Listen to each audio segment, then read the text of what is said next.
नमस्कार दोस्तों, मैं हूं अर्पित और एक बार फिर से आपका स्वागत है।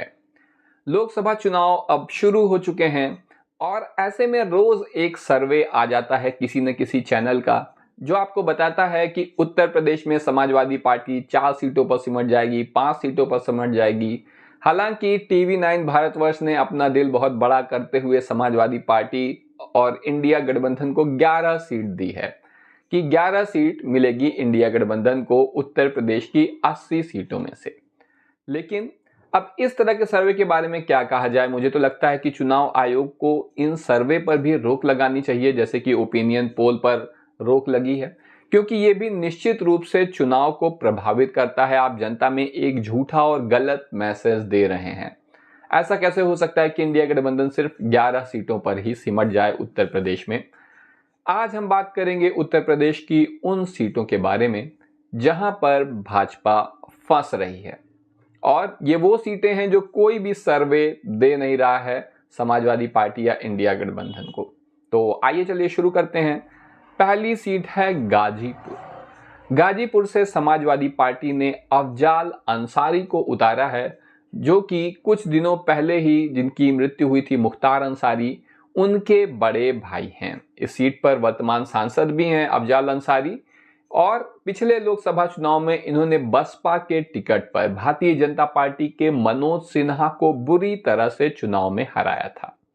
मुख्तार अंसारी कृष्णानंद राय से अपनी अदावत के लिए भी काफी जाने जाते हैं। कृष्णानंद राय की गोली मारकर हत्या हो गई थी काफी पहले, और कहा जा रहा था कि भारतीय जनता पार्टी कृष्णानंद राय की पत्नी अलका राय को अपना प्रत्याशी बना सकती है। लेकिन आखिरकार भारतीय जनता पार्टी ने यहां पर पारसनाथ राय को अपना लोकसभा प्रत्याशी बनाया है।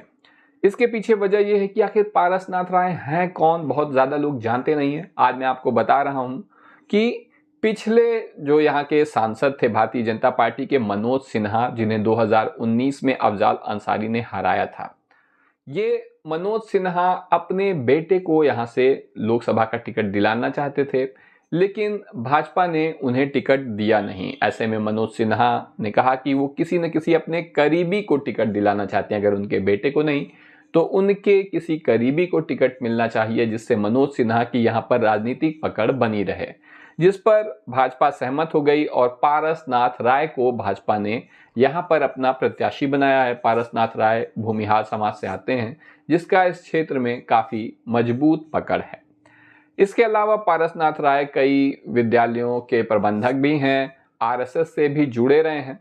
लेकिन अगर ओवरऑल देखा जाए तो ये उतने मजबूत प्रत्याशी नहीं है जितना मजबूत प्रत्याशी भारतीय जनता पार्टी से यहां उतारने की उम्मीद की जा रही थी, क्योंकि भाजपा अध्यक्ष जेपी नड्डा ने उत्तर प्रदेश के गाजीपुर सीट से ही अपने चुनाव अभियान की शुरुआत की थी, मुख्यमंत्री योगी आदित्यनाथ की उपस्थिति में। तो पारसनाथ राय यहां पर अफजाल अंसारी को मजबूत चुनौती पेश करते दिखाई नहीं दे रहे हैं, और यहां पर भाजपा निश्चित रूप से समाजवादी पार्टी से पिछड़ी हुई है। इसके अलावा एक और सीट है बलिया, जहां पर अभी तक समाजवादी पार्टी ने अपने प्रत्याशी ऑफिशियली घोषित नहीं किया है। हालांकि सनातन पांडे और अंबिका प्रसाद चौधरी का नाम काफी मजबूती से आ रहा है, दोनों ही अच्छे नेता हैं। लेकिन भारतीय जनता पार्टी ने यहां से पूर्व प्रधानमंत्री चंद्रशेखर के बेटे नीरज शेखर को मैदान में उतारा है, जो कि क्षत्रिय समाज से, राजपूत समाज से आते हैं। सपा ने इनको, नीरज शेखर को, राज्यसभा में भी भेजा था जब ये लोकसभा का चुनाव हार गए थे, तब मुलायम सिंह ने। लेकिन जैसा कि सभी लोग करते हैं वैसा ही नीरज शेखर ने भी किया और समाजवादी पार्टी छोड़कर भारतीय जनता पार्टी के यहाँ पर प्रत्याशी बन गए हैं। बलिया में 2019 में वीरेंद्र सिंह मस्त लोकसभा चुनाव जीते थे भारतीय जनता पार्टी के ही टिकट पर। उसके पहले यहाँ पर भरत सिंह 2014 में चुनाव जीते थे। इससे आप देख सकते हैं कि बलिया जो है एक क्षत्रिय प्रभाव वाली सीट है। यहाँ से वीरेंद्र सिंह मस्त और भरत सिंह पिछले 2 चुनाव जीत चुके हैं। यही वजह है कि भाजपा ने नीरज शेखर को उतारा है। लेकिन इस बार समाजवादी पार्टी ने जो अपना पीडीए का नारा दिया हुआ है और खास तौर से वो लामबंद कर रही है पिछड़े, दलित और अल्पसंख्यक वोटों को बलिया में, उससे बलिया की सीट भी भारतीय जनता पार्टी के लिए मुश्किल होने जा रही है। हालांकि सपा ने अपना प्रत्याशी नहीं उतारा है, लेकिन जब भी वो उतारेगी, चाहे सनातन पांडे को या फिर अंबिका चौधरी को, जिसमें मेरा मानना है कि अंबिका चौधरी ज़्यादा मजबूत प्रत्याशी होंगे, तो बलिया की सीट भी भारतीय जनता पार्टी के लिए मुश्किल हो जाएगी।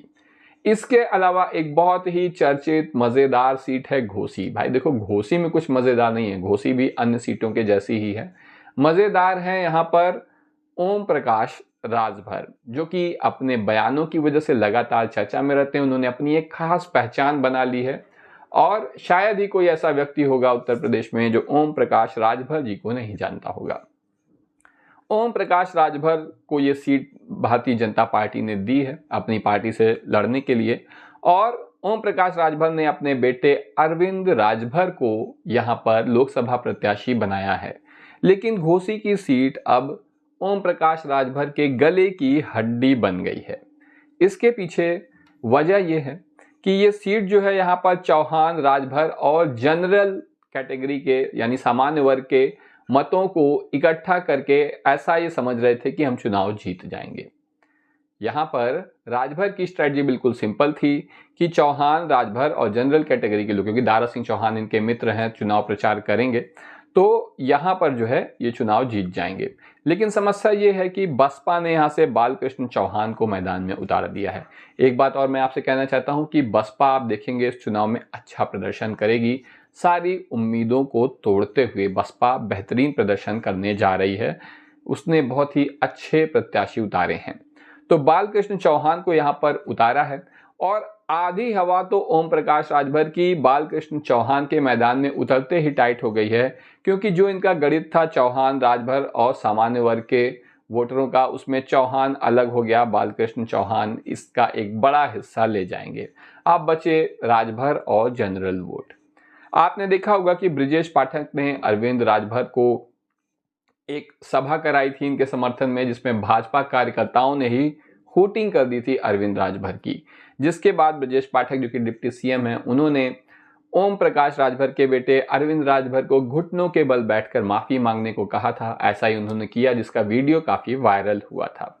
लेकिन इस सब के बावजूद घोसी सीट निकालना बहुत मुश्किल है ओम प्रकाश राजभर के लिए। अगली सीट है प्रयागराज, जहां से उज्जवल रमण सिंह, जो कि बेटे हैं रेवती रमण सिंह के, उन्हें समाजवादी पार्टी ने अपना प्रत्याशी बनाया है। ये सीट असल में कांग्रेस के खाते में आई है। कांग्रेस ने जिद करके ले तो ली ये सीट, लेकिन उनके पास कोई प्रत्याशी ही नहीं था।